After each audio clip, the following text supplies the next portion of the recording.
Antes de qualquer coisa, queria dar um pouquinho de conceito de que o UFC não é um campeonato. O UFC é uma empresa.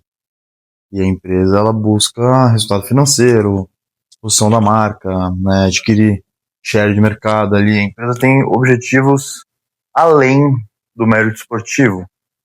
Ou seja, o UFC tem ambições que vão... Deixa eu pegar o meu café aqui, porque ninguém é de ferro. Bom dia, boa tarde, boa noite. Então você tem entrado aqui para falar sobre o UFC 324, em algum horário que não seja o que eu tô gravando. Tamo junto. Então vamos lá. O UFC não é um campeonato, né? É uma empresa, como eu acabei de falar.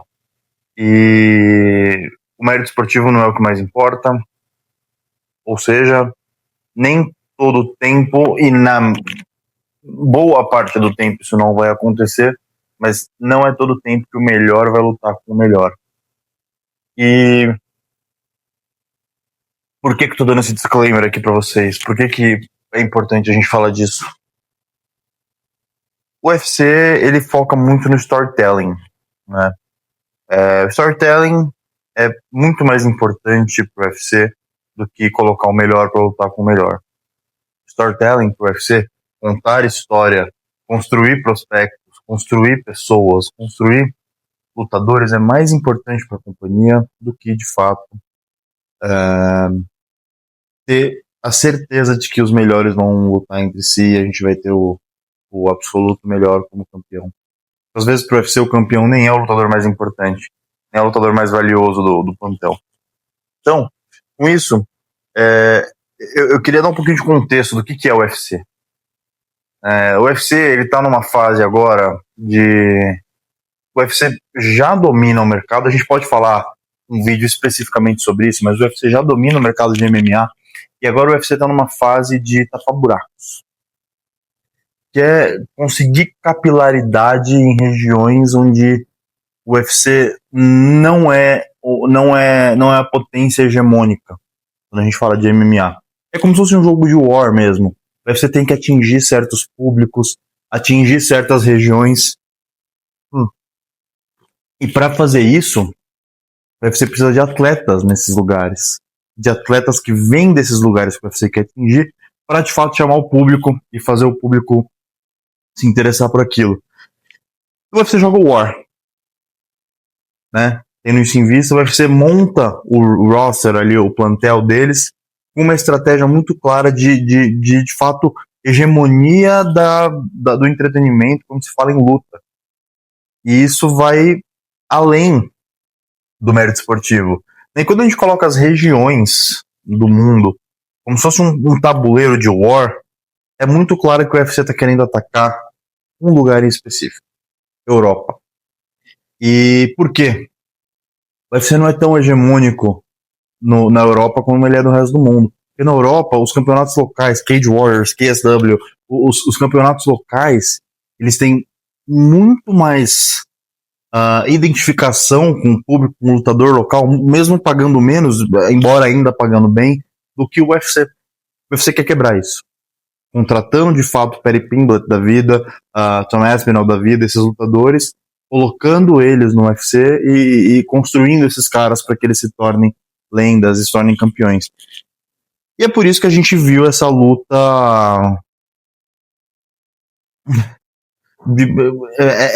é grotesco o matchmaking dessa luta entre Perry Pimblett e Justin Gaethje. Esportivamente é grotesco. Você coloca um cara de 38 anos, que é o Justin Gaethje, que acabou de bater no Rafael Fiziev, antes disso tinha tomado uma peia do Max Holloway. E você pega esse cara, coloca ele na frente do Arman Tsarukyan, né, que com certeza merecia o título mais que ele, você coloca ele na frente do... tudo bem, não é assim que funciona, né, mas coloca ele na frente do Charles e coloca ele na frente do Max Holloway. E os dois mereciam estar ali muito mais que Gaethje e Pimblett. Mas o que você faz? Qual que é a estratégia do UFC? Eu vou colocar esse cara aqui, o Justin Gaethje, pra lutar com o Perry Pimblett, porque eu sei que vai ser uma luta empolgante. Justin Gaethje não faz luta chata. Ele é um cara extremamente empolgante, embora não seja o melhor esportivamente.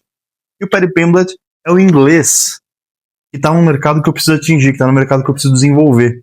Então, a genialidade do UFC para montar a card e para estrategicamente atacar os lugares que eles precisam atacar É sensacional.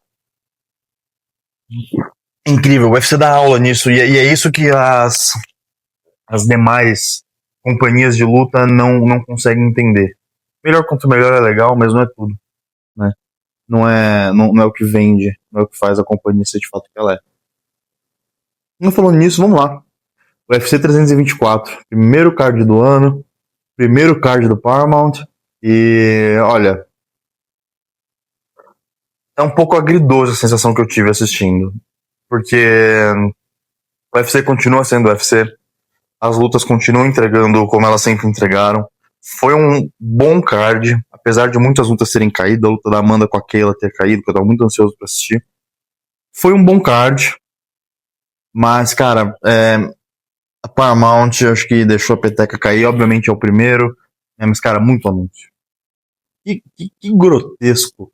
Parecia que eu tava no YouTube, sem ser o YouTube pago, sabe? Aqueles anúncios do YouTube no meio do vídeo. Cara, que ridículo. Eu queria ver o lutador entrando, eu queria ver o walkout do lutador, eu queria ver qual que é a música que ele escolheu, eu queria ver como ele ia, como que ele ia, né, emocionalmente estar ali na caminhada. E, cara, eu não consegui ver porque a Paramount decidiu que seria legal colocar anúncio no walkout dos lutadores, principalmente nos prelims, né, que todas as lutas tiveram anúncio no walkout, né. E, cara, é ridículo isso, muito anúncio de acho que 140 segundos, se eu não me engano. Pô, você paga pelo serviço e ainda recebe anúncio, né? Enfim. Mas eu imagino que isso vai ser adequado daqui pra frente. Espero que seja. Senão vai ficar muito ruim. Não é o que a gente estava esperando, definitivamente. Mas é o que a gente tem pra hoje, né? Não tem muito como fugir disso. Outro ponto. Essa quebra que a Paramount faz entre prelims e card preliminar e card principal. Cara, que ridículo. Você tem que sair do prelim como se você estivesse indo pra uma outra série, né, dentro do aplicativo do streaming. Você tem que sair da prelim pra entrar no... Não ficou legal. Então, o recado que fica alguns detalhezinhos que tem que ser ajustados. Obviamente é o primeiro card, mas, né, meio óbvio, ficaria ruim. Acho que eles foram ali pra testar a água, ver como é que funciona, né. E, bom, vai ter outro card semana que vem, vamos ver se esses erros vão ser corrigidos.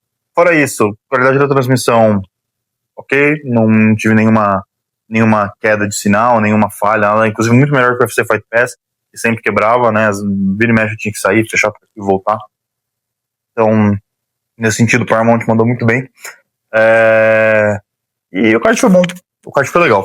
Mas vamos falar luta por luta rapidinho, antes da gente chegar nas lutas principais, no card principal. Primeira luta, Ty Miller contra Adam Fugic. Sim, relevância zero para o esporte, troféu tente não dizer foda-se. É muito difícil, mas assim, foi um lockout legal, que luta boa, Ty Miller, bom prospecto, daqui pra frente a gente vai ter mais o que falar pra ele, mas por hora não interessa muito, né? Troféu tente não dizer foda-se pra essa luta. Próxima luta, Josh Hockett contra Denzel Freeman. Cara, o Josh Hockett ele é uma aberração. Ele é uma aberração. Ele é extremamente, não é um cara tão grande, né, mas ele é extremamente atlético. Ele é um cara extremamente forte e pujante e explosivo e tem um bom cardio, pelo que mostrou ali. Obviamente que, né, ter bom cardio batendo é uma coisa, ter bom cardio apanhando é outra, mas demonstrou que sim, que tem um bom cardio, demonstrou que consegue, se nos primeiros 2 minutos ali a luta não for no caminho dele, ele consegue, né, manter isso. Mas, cara, que dominação, que surra. Jason Freeman apanhou ali pra 10 pessoas sozinho, né? Tomou até tapa na bunda. O Josh Hockett é muito engraçado, cara. Montou ali no Jason Freeman, a borrachinha e a Adesanya, só que melhorado, deu um tapa na bunda dele.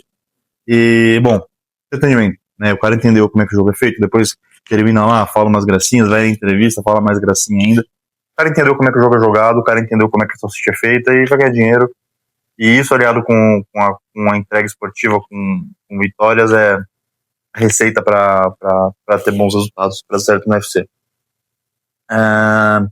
Aqui pode ser que eu tenha perdido. Obviamente, Alex Pérez, né? Andou para frente, nocauteou o cara, muito impositivo, muita presença física. Não esperava isso dele, esperava isso ao contrário, né? Esperava isso do adversário dele. Mas boa luta, bom nocaute. Parou antes, parou depois, cara, não interessa, o cara tava entregue já. Boa luta, mas também, né, troféu tente não dizer foda-se, né? O que o Alex Pérez vai fazer na categoria agora? Já não tem muito pra onde ir, não tem muito em lutar, vai ter que construir algum outro prospecto. Construir ele, de fato, não tá nos planos do UFC, eu imagino. Seguindo, Periquita Krylov, como diz Renato Mani Moicano, o Calvolov, né? Contra Modestas Bukauskas. Que eu tenho que falar dessa luta? Na verdade, tava muito claro sendo 10-9 pro Periquita, né? Nos 2 primeiros rounds. O terceiro também estava se caminhando para ser uma vitória dele. Mas, cara, eu tenho uma coisa para destacar aqui. Primeiro, troféu tente não dizer foda-se absoluto para essa luta. Tá? Não muda nada na conjectura da categoria, na conjectura da companhia. Absolutamente nada. Qualquer um dos dois ter ganhado ali, o Bukauskas ganhar, vai entrar no ranking, cara. Não tem jogo para ser top 10, para ser top 15. Então, se tivesse ganhado, provavelmente na próxima scale-up assim, de qualidade de adversário, ele perderia, já sairia do ranking de novo. Então, sabe, não diz nada. Primeira coisa que eu tenho pra dizer. Nikita Krylov é um karateca, faixa preta de Karate Kyokushin, mas é um karateca que às vezes ele não confia muito na distância, ele gosta de entrar ele gosta de atacar no chão, gosta de botar o jiu-jitsu dele ali pra jogo, né? Mas ele esquece que ele é karateca e ele é um karateca de Kyokushin, né? Sabe trocar porrada, sabe bater, sabe apanhar. Então, ele tem qualidade, né, na distância, ele tem qualidade para entrar e sair, por mais que seja um cara estacionário, luta com o pé plantado no chão, ele tem qualidade para entrar e sair, ele tem excelente precisão nos golpes, apesar de não ter tanta força, não ter tanto punch, ele tem bastante precisão, né, nos golpes dele. E o Modestas Bukauskas, cara, 1-2, 3-2 ali, ele deve direto, cruzado direto, ele não tem muito mais que isso. Ele não apresenta muito mais que isso. É um cara forte, muito forte, é um cara atlético, um cara explosivo, mas é extremamente previsível. Quando você pega um karateca de bom nível como o Krylov, não assusta, né, obviamente. Então, terminou com nocaute no terceiro round, sem muito mais o que dizer, tente não dizer foda-se. Agora, Ateba Gauthier e Puliaev. Cara, que luta intrigante, né? Eu tenho alguns comentários para fazer. Primeiro como que o Ateba bate 84 quilos? O cara tem 1,93 m de altura, com aquele físico de Ngannou, de Francis Ngannou. Inclusive, eu adoraria ver um do lado do outro, para entender a diferença de físico. Obviamente, o Ngannou é mais quadrado, né? O Ateba Gauthier tem cinturinha mais fina e tal. Mas eu adoraria ver um do lado do outro para entender a diferença de complexidade do físico dos dois. Mas, cara, que doideira esse cara bateu 84, né? Muito grande, muito forte, muito explosivo. E voltando no que a gente falou, né, do UFC ser uma empresa e não um campeonato, a luta claramente foi construída pro Ateba Gauthier ganhar. Essa luta foi feita pro Ateba Gauthier. Ela não foi feita pro Puliaev, né? O UFC montou essa luta com o Puliaev ele como se fosse um cordeiro para ser sacrificado pro Ateba Gauthier vencer e construir o nome dele e ir subindo na categoria, e o UFC tem cada vez mais histórias para contar. Aconteceu uma coisa muito curiosa. A gente descobriu que o Ateba Gauthier também sangra. Né? O Puliaev ele é um cara muito confortável andando para trás. Por mais que o Ateba Gauthier tenha derrubado ele 200 vezes na luta, o Puliaev se mostrou muito resistente, o que eu não imaginava pelas outras lutas dele, mas também é um cara que você vê que ele tem uma evasão muito boa dos golpes. Então o Ateba Gauthier às vezes entrava ali com aquele cruzado overhand dele, cara, o Puliaev aceitava o golpe, óbvio, mas você vê que o golpe não chegava 100% nele. Ele tirava um pouco a cabeça, dava um passo para trás, andava junto com o golpe, né? Então é um cara, um bom striker, tá? Tem bons chutes, ele pegou muito naquela linha de cintura do Ateba Gauthier. Eu, inclusive, no primeiro round, eu achava que se a luta durasse, né, se o Ateba não conseguisse nocautear ele ali de cara, o Ateba ia ter problemas com aqueles chutes na linha de cintura, aqueles golpes na linha de cintura, porque tava machucando, tava pegando, né? Então, essa foi a minha conclusão da luta. 29-28, 2 primeiros rounds pro Ateba, último round pro Puliaev, mas, assim, também não impressionou. Né, o Ateba, a gente tinha uma expectativa muito alta dele. A gente tinha a expectativa que ele ia tirar 10. E o cara tira 8, você fica decepcionado. Né? Então não quer dizer que foi uma luta ruim, mas não impressionou por conta da expectativa que a gente tinha gerado nele. Acho que podemos assistir a próxima luta e calibrar, né, de fato, a expectativa, entender o que vai acontecer. Mas para essa luta, é isso que eu tenho para dizer. Umar e Deiveson. Cara, o que eu vou falar? O Davidson não lutou. O Davidson não entrou no octógono. Não bateu peso, então pode ser que tenha algum problema de saúde ali, tenha passado por algum perrengue. Todo lutador sempre passa por algum perrengue no corte de peso, na semana da luta, mas talvez o Davidson tenha algo mais agravante, né, pela idade, né, também. Então, Davidson não entrou no octógono, o Omar fazendo aquele jogo dele, todo round nos 2 minutos ele quedou o Davidson, tentou quedar, né, e não conseguia na primeira, mas na segunda ele quedava. Chutando muito bem, controlando muito bem a distância, cara, o Omar é completo. Ele é um excelente lutador, mas você percebe que o Omar, ele deixa o oponente dele de tal ritmo. Se o oponente cai pra porrada, ele cai pra porrada. Se o oponente fica nesse joguinho do Davidson de contra-atacar, ele também vai tranquilo. Então, cara, excelente lutador, não foi uma luta empolgante. Uma coisa que eu percebi que vale destacar é o Davidson lutou com uma postura diferente, justamente com esse medo das quedas do Omar. E com isso ele acabou tomando mais chute do que o normal.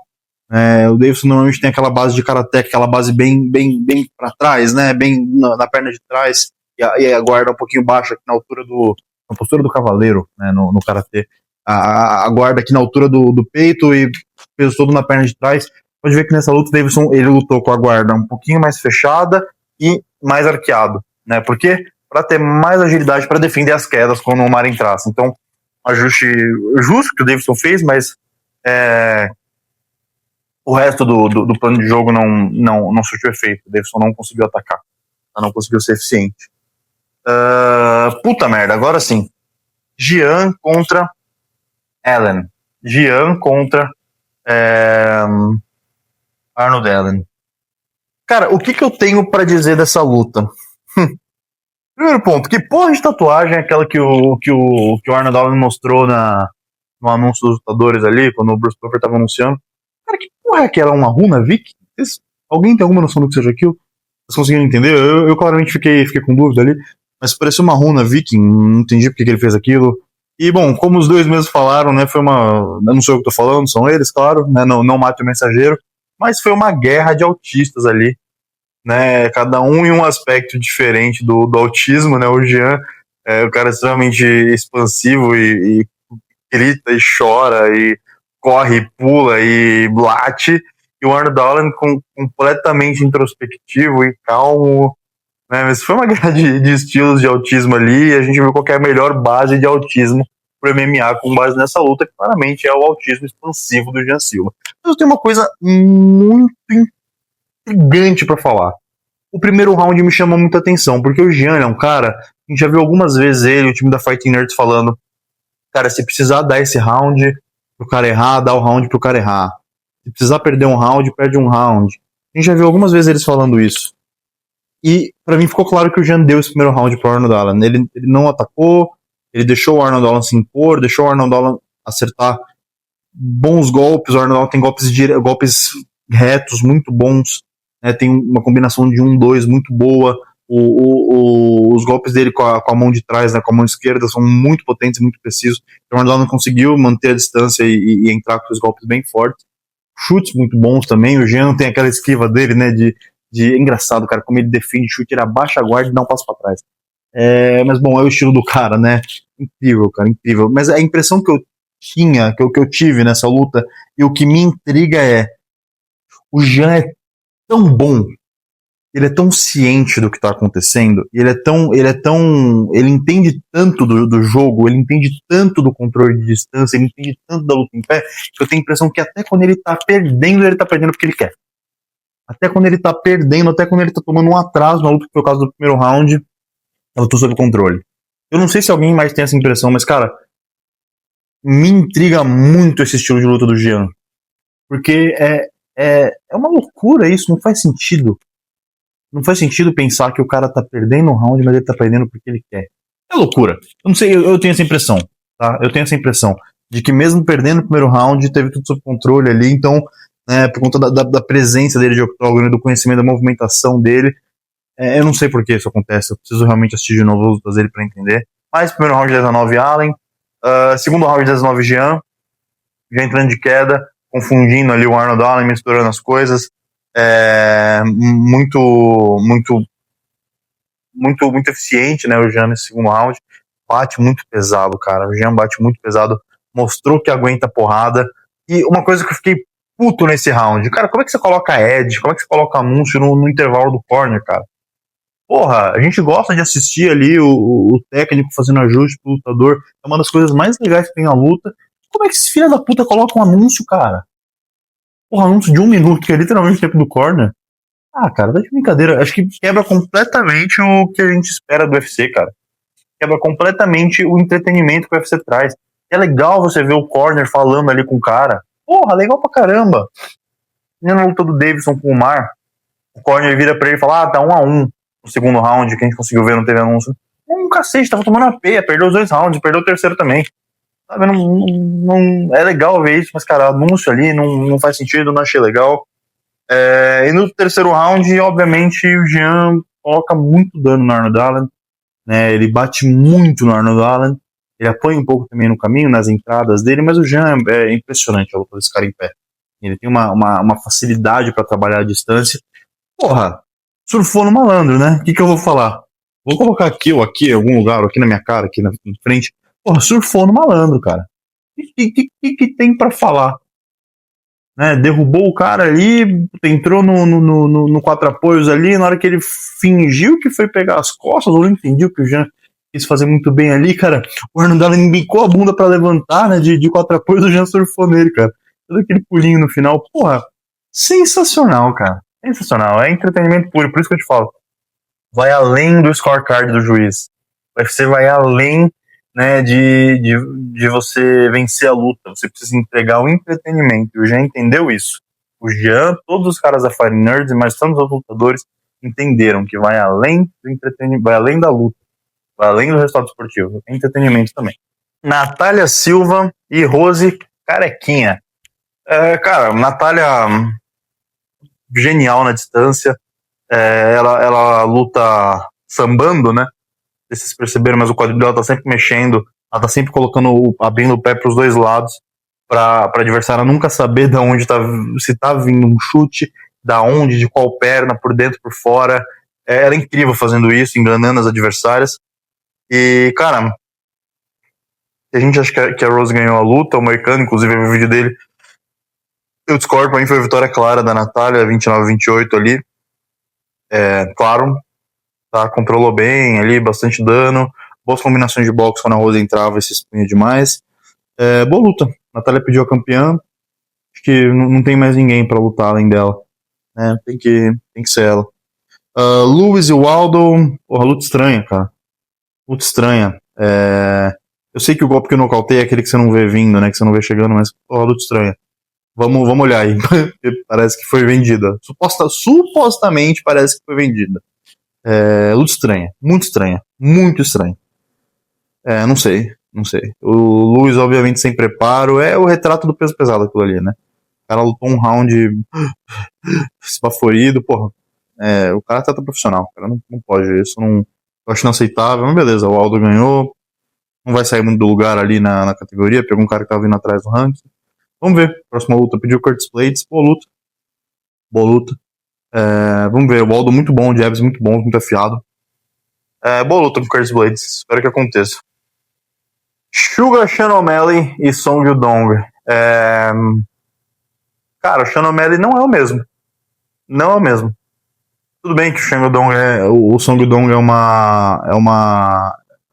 um cara de grande qualidade, é um baita de um lutador, mas, cara, o Sean O'Malley lutou contra o Piotr Jan, o Sean O'Malley lutou contra o Tito, aquela luta com o Tito foi incrível, estado da arte.